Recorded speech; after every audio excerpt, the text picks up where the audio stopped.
안녕하세요. 큐팍입니다.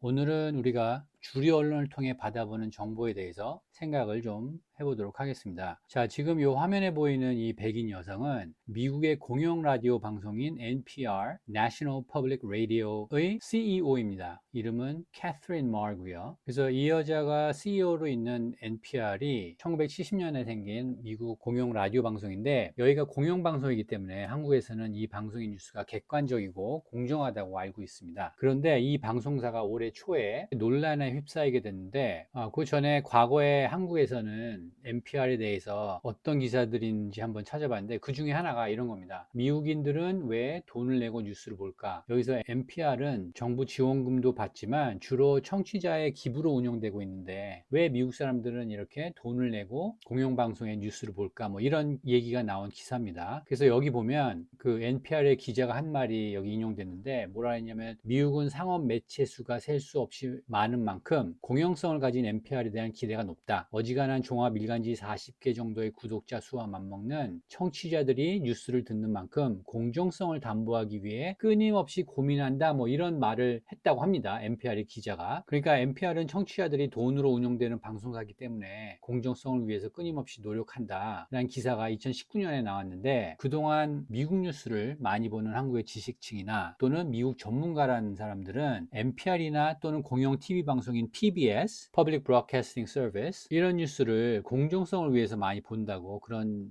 얘기들을 많이 했습니다. 그래서 CNN의 케이블 뉴스나 MBC와 같은 공중파 방송들은 아무래도 기업으로부터 광고비를 받기 때문에 상업성 논란이 좀 있고, 하지만 NPR이나 PBS는 기업의 후원이 아닌 청취자와 시청자의 기부금으로 운영되기 때문에 뉴스가 더 공정하다라는 인식이 그동안 있었습니다. 그래서 그런 뉴스 방송사가 작년에 일론 머스크의 트위터와 이런 일이 있었습니다. 자, 이게 작년 기사인데, 그러니까 NPR의 트위터 계정에 밑에 보면은 Government Funded Media라고 해가지고 정부 자금 지원 미디어라고 트위터에서 레이블을 달았어요. 그리고 PBS도 마찬가지고. 그러니까 정부 자금 지원 미디어라는 말은 정부의 나팔수 역할을 한다는 그런 뜻이죠. 그래서 미국 시민들을 위한 공정한 방송이 아니고 정부의 어젠다를 퍼뜨리는, 그러니까 미국 민주당의 홍보 매체다, 이런 식으로 이제 트위터에서 레이블을 붙였는데, 이게 사실은 거짓말이 아니고 이게 팩트죠. 정부에서 지원금을 받으니까. 물론 정부 지원금이 얼마 안 되고 주로 기부금으로 운영된다라고 말을 하지만, 어쨌든 그래서 그런 거기 때문에 이제 트위터에서는 Government Funded Media라고 붙였더니 NPR과 PBS에서 이제 트위터 이용을 중단했죠. 그래서 계정을 없애고 뭐 이렇게 해서 이제 이것도 약간 논란이 됐었는데, 그러고 나서 작년에 이런 일이 있고 나서 올해 이런 일이 터졌습니다. 미국 공영 라디오 NPR에서 정치 편향 논쟁, 뭐 진실 추구해야 할 공영 방송 보도가 정치로 얼룩지고 있다. 그래서 이게 무슨 내용이냐면, 이 사람이 유리 버리너라는 시니어 에디터인데, 뭐 수석 에디터라고 해야 될까요? NPR에 25년 동안 NPR에서 근무했던 사람인데, 이 사람이 약간 내부 고발자처럼 NPR이 정치 편향성이 심하다라는 에세이를 썼습니다. 올해 4월에 쓴 에세이인데, 여기서 이제 NPR 내에 그런 편향성을 지적한 내용이 나오니까 이게 좀 논란이 됐죠. 그래서 이제 한국에도 보도가 됐고, 이 내용에 대해서 이 사람이 또 요 베리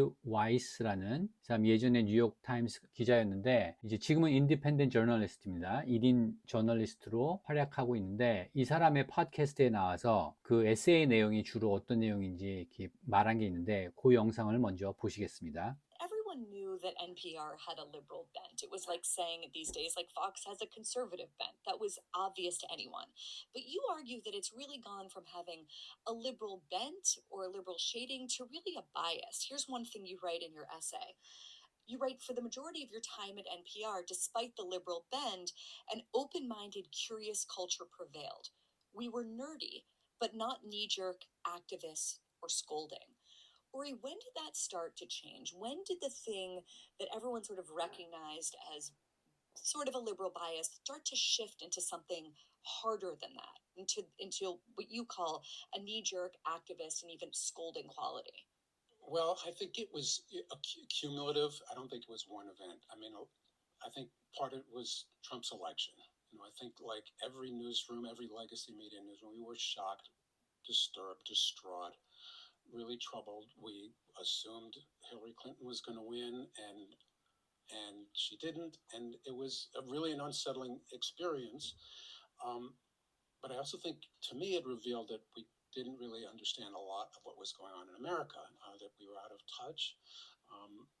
But I think also we kind of locked down after a while. I think after a while we started covering Trump in a way that like a lot of legacy news organizations, that we were trying to damage his presidency, to even find anything we could to harm him. And I think what we latched on to was Russia collusion, like a lot of news organizations, which was, as I write, sort of catnip, although it was just rumors and a lot of it based on pretty shoddy documents or evidence. It wasn't really solid, but I think it was compelling.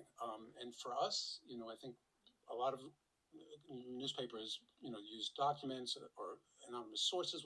We really latched on to Adam Schiff. He was like our muse to the Trump collusion story. We had him on constantly, a lot. I think I counted 25 times.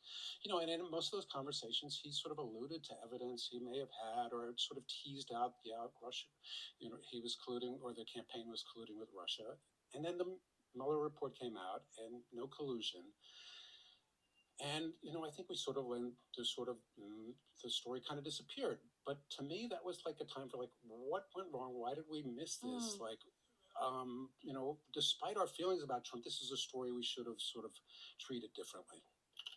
네, 잘 보셨죠? 그래서 여기서 이 사람이 하는 말은 처음에 힐러리가 이길 줄 알았는데 졌고, 그래서 그게 충격을 먹었는데, 이제 그 다음부터 언론사들이 한 일은 다른 언론사들처럼 그 임기 피해를 주려고 했다. 트럼프를 무조건 까기로 했다는 거죠. 그래서 그때 유명했던 게, 트럼프는 러시아의 도움으로 러시아와 공모해서 당선이 됐고, 그리고 뭐 여러 가지 문제들이 많았고, 그래서 그때 뭐 소문과 허접한 문서와 증거에 근거했음에도 불구하고 확실한 것도 아니었는데, 여러 가지 뭐 증거라고 하면서 문서들도 나오고 뭐 그런 자료들이 나오는데 확실한 게 아니었지만 이거를 계속 보도했다는 거예요, 이 사람들은. 그리고 그 중에 NPR에서 특히 많이 의존했던 사람이 애덤 쉬프트라고 캘리포니아 민주당 하원 의원인데, 이 사람을 거의 25번이나 불러서 인터뷰를 했던 거죠. 그리고 그 사람이 늘 나와서 증거가 있는 것처럼 말하고, 이거 뭐 한국 정치에도 그런 얘기 많이 나오죠. 증거가 차고 넘친다고. 그때 민주당 정치인들도 방송에 나와서 늘 말했습니다. 러시아와 공모했다는 게 증거가 차고 넘친다. 아주 그런 말이 계속 나왔었습니다. 그러니까 NPR에서도 이런 애덤 쉬프트의 그런 말을 믿고 이 사람을 계속 불렀던 겁니다. 아무튼 그렇게 해서 나중에 2년간의 특별검사를 임명해서 조사했던 발표 자료 멀러 리포트가 나왔죠. 결국 공모 사실은 없다는 게 밝혀졌고, 그래서 이렇게 밝혀졌는데, 근데 미국은 아직도 트럼프가 러시아와 공모했다는 걸 믿고 있는 사람들이 많습니다. 그리고 한국에도 많고요. 그래서 트럼프를 깔 때 늘 러시아 얘기를 합니다. 그러면서 그 사건이 있은 후 이 사람은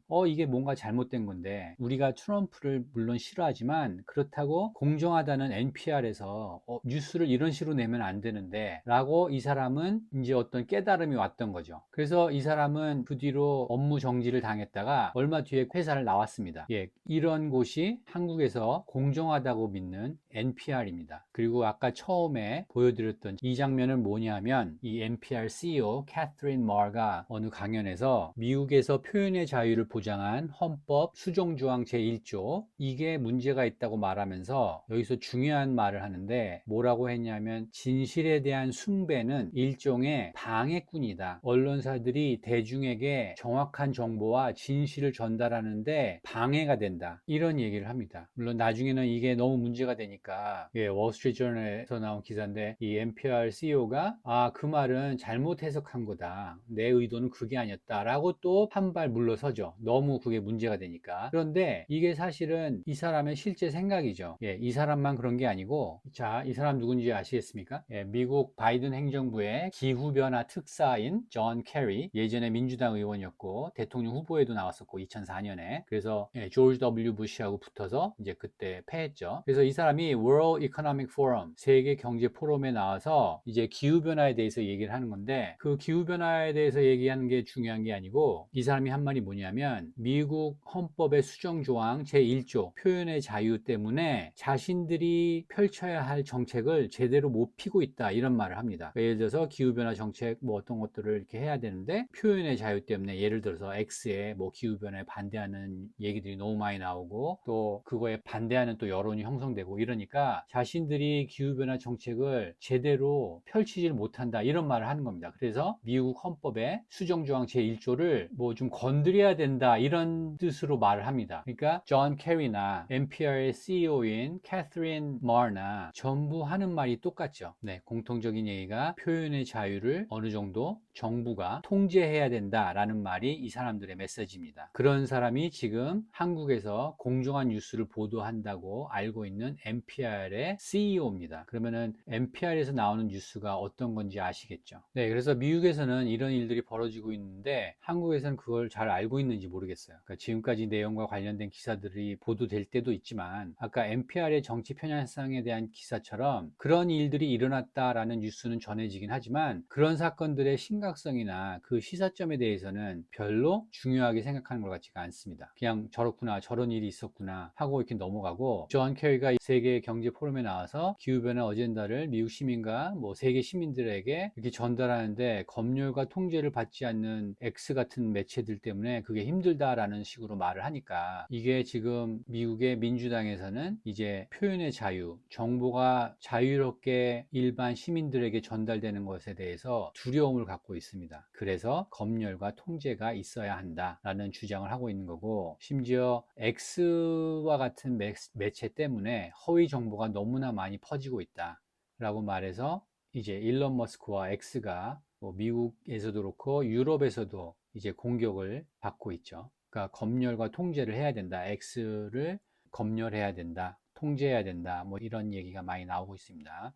그래서 이게 지난번 영상에서 말씀드린 내용과 연결이 되는 게 뭐냐면 지난번 영상에서 미국 대선을 10번 중에 9번 마쳤다는 앨런 릭만 교수에 대해서 말씀드렸죠. 그 사람이 챈크 위거라는 사람하고 이제 자기가 틀렸다 맞았다 뭐 이런 싸우는 장면을 보여드렸는데 미국 주류 언론의 전문가들은 트럼프가 이긴 이유는 유권자들이 멍청하고 잘 몰라서 해리스를 안 찍고 트럼프를 찍어서 그렇게 된 거다 뭐 이런 식으로 말을 하는 그런 사람들에 대해서 제가 말씀드렸는데 그 사람들이 왜 그렇게 생각하냐 하면은 그 사람들은 자신들이 더 도덕적으로 우월하다는 그런 도덕적 우월감이 있다고 말씀을 드렸습니다. 그래서 그 사람들의 생각은 우리는 고학력의 엘리트고 우리는 누구를 뽑는 게 올바른 선택인지 아는데 저 못 배우고 못 살고 저런 평민과 하층민들 그런 사람들이 멍청하게 트럼프를 찍은 거다라고 해리스의 패배를 유권자들의 탓으로 돌리는 사람들 그 사람들하고 이 영상에 나온 존 케리나 NPR의 CEO인 캐서린 마르나 이런 사람들 똑같은 미국의 좌파 엘리트들입니다. 그래서 이 사람들은 자기들이 잘났기 때문에 미국의 일반 시민들은 자기들의 말을 들어야 하고 자기들의 선택을 따라야 하고 그리고 X와 같은 가짜 뉴스를 퍼뜨리는 뉴스 플랫폼에 나오는 얘기는 믿지 말아야 하고 이런 주장을 하고 있는 겁니다. 그러니까 X에는 저학력의 저소득의 뭐 무지한 평민들 이런 사람들이 보는 가짜 뉴스 플랫폼이라는 얘기죠.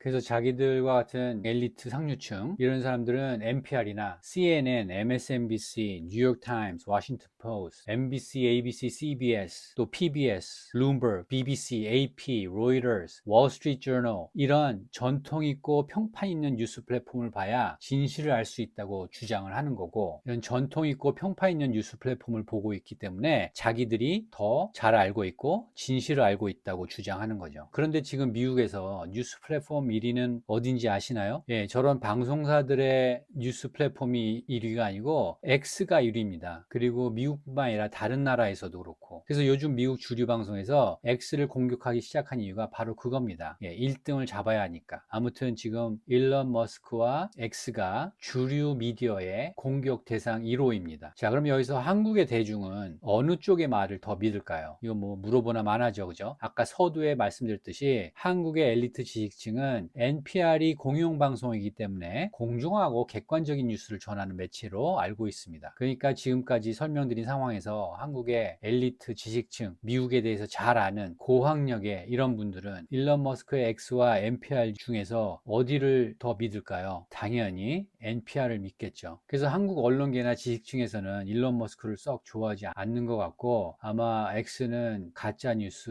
이제 조금 있으면은 X는 뭐 극우 플랫폼이란 말도 나올 수도 있어요. 그게 그런 말이 지금 나오는지 모르겠지만 그런 식으로 이제 X를 그쪽으로 몰고 와서 거기에 등장한 뉴스는 신뢰하지 않을 겁니다. 그리고 가짜 뉴스라고 할 거고. 그러니까 이게 사실 한국의 현실인 거죠. 그러니까 미국은 주류 언론의 신뢰도가 바닥으로 향하고 있습니다. 뭐 잘 아시겠지만 MSNBC는 이제 매물 시장에 나왔고 CNN은 시청률이 폭스와는 비교도 안 되게 떨어졌고 공중파는 이제 뭐 글쎄요, 공중파 뉴스를 사람들이 얼마나 보는지 모르겠는데 예, 객관적인 뉴스와는 거리가 멀어졌다는 게 이제 미국 국민들도 알게 됐고 지금 이런 상황이 미국 미디어의 그런 뭐 랜드스케이프라고 해야 될까요? 그런 상황입니다. 그러니까 예전 영상에서 이것도 제가 보여드렸죠. 요 미디어 바이스 차트라고 해서 왼쪽은 극좌, 오른쪽은 극우, 그리고 위쪽은 뉴스를 위주로, 아래쪽은 뭐 선동 기사를 위주로 해서 이제 각 매체들을 그 성향과 뉴스 신뢰도에 따라 배치를 한 건데, 자, 여기 오늘 말씀드렸던 NPR이 어디 있나 보면 여기 있습니다. middle, 중도라고 여기 가운데 놨습니다. 그리고 여기 있는 거 다 여기가 중도라는 거죠. 그런데 그때 요 차트를 보여드리면서 말씀드렸듯이 여기 중도는 strong left 이쪽으로 가야 됩니다. 아니면은 hyper partisan left 극민주당, 예, 여기로 와야 현재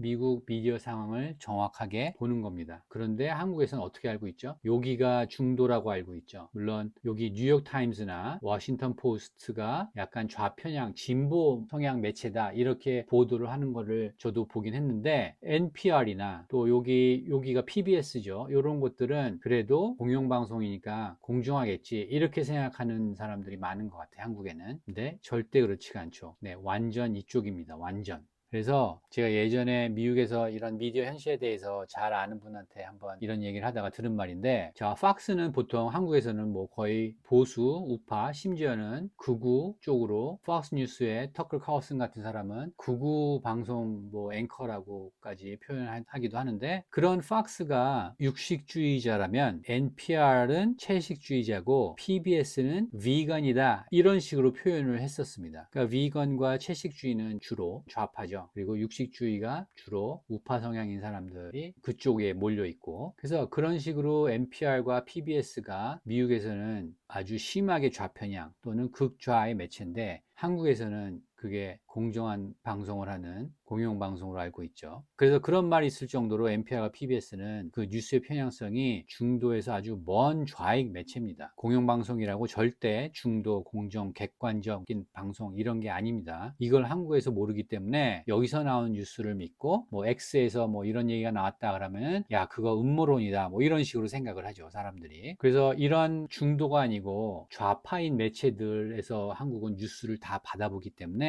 한국 지식층의 미국에 대한 견해는 완전히 좌파일 수밖에 없습니다. 그 사람의 정치적 성향이 좌파가 아니고 이런 좌파 뉴스만 받아보니까 생각을 그렇게 하게 되는 거죠. 그래서 한국은 자칭 보수 우파라는 지식인들도 이번 대선에서 트럼프보다는 해리스를 더 많이 지지했죠. 그리고 트럼프는 한국에 불이익을 갖다 줄 대통령이고 한국을 위해서는 뭐 해리스가 되는 게 더 낫다라고 생각하는 그런 게 어디서 온 거냐면 다 이런 뉴스만 맨날 받아보기 때문에 그렇게 생각이 되는 겁니다.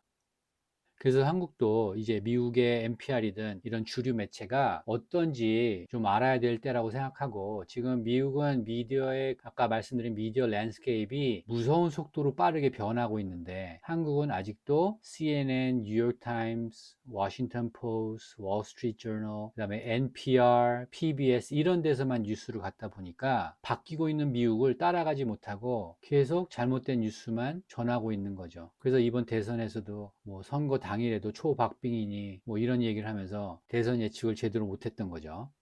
자, 오늘 마지막 영상은 요건데, 요게 National Press Club이라고 해가지고 미국 뭐 그 언론사들의 클럽인 것 같아요. 거기에 나와서 이 사람이 누구냐, 악시오스라고, 예, 영어로는 Axios라는 매체의 CEO고 공동 창업자입니다. 그래서 이 사람이 이 내셔널 프레스 클럽에서 일론 머스크 X는 미디어가 아니다 라고 말하는 장면인데, 일론 머스크가, 저도 포스트를 하나 보여드렸죠. 대선에서 트럼프가 승리하자 일론 머스크가 올린 포스트가 뭐냐면 You are the media now 뭐 이런 식으로 말했죠. 우리가 이제 미디어다, 뭐 너희가 이제 미디어다. 주류 언론이 그동안 다 거짓말하고 틀렸기 때문에 트럼프가 이겼으니까 이제 우리가 미디어다 라는 이런 식으로 말을 했더니, 그거에 대한 반응을 이 엑시오스의 CEO가 말한 말하는 장면인데, 이 사람이 얼마나 일론 머스크에 대해서 또 X에 대해서 주류 언론사로서 얼마나 분개하고 있는지 한번 보시겠습니다. Elon Musk sits on Twitter every day or X today saying like, we are the media, you are the media. My message to Elon Musk is bullshit. You're not the media. You having 네, 방금 그랬죠. 일론 머스크가 We are the media니까 그 비유를 써가면서 웃기지 마라 라고 흥분하고 있죠. you having a blue check mark, a Twitter handle, and 300 words of cleverness doesn't make you a reporter any more than me looking at your head and seeing that you have a brain and telling you have an awesome set of tools makes me a damn neurosurgeon, right? Like what we do, what journalists do, what you did in Mississippi, you don't proclaim yourself to be a reporter. Like that's nonsense. Like being a reporter's hard, really hard. You have to care. You have to do the hard work. You have to get up every single day and say, I want to get to the closest approximation of the truth without any fear, without any favoritism. You don't do that by popping off on Twitter. You do it by doing the hard work. Yeah, I'm so glad that. Oh God. 네, 그러고 났더니 MSNBC에 이게 모닝 조우 쇼인데 이 사람이 조우죠. 조 스카버로. 그다음에 이 사람이 부인이고 이 사람들 박수 치는 거 보세요. First of all, I gotta say. 예, 자기들끼리 서로 칭찬하고 보듬어주고 뭐 박수 쳐주고 다 똑같은 사람들이니까 아무튼 이게 미국 국민들로부터 신뢰를 잃어가고 있는 주류 언론의 모습입니다. 아까 이 사람이 분개한 모습이나 그걸 또 박수치는 사람들이나 예, 다 루저들이죠. 그래서 일론 머스크와 X를 공격하고 있는 게 미국 언론의 현실입니다. 네, 오늘 영상은 여기까지 하겠습니다. 오늘도 미국을 이해하는 데 유익한 내용이었다면 좋아요와 구독 꼭 눌러주시고 저는 다음에 뵙겠습니다. 감사합니다.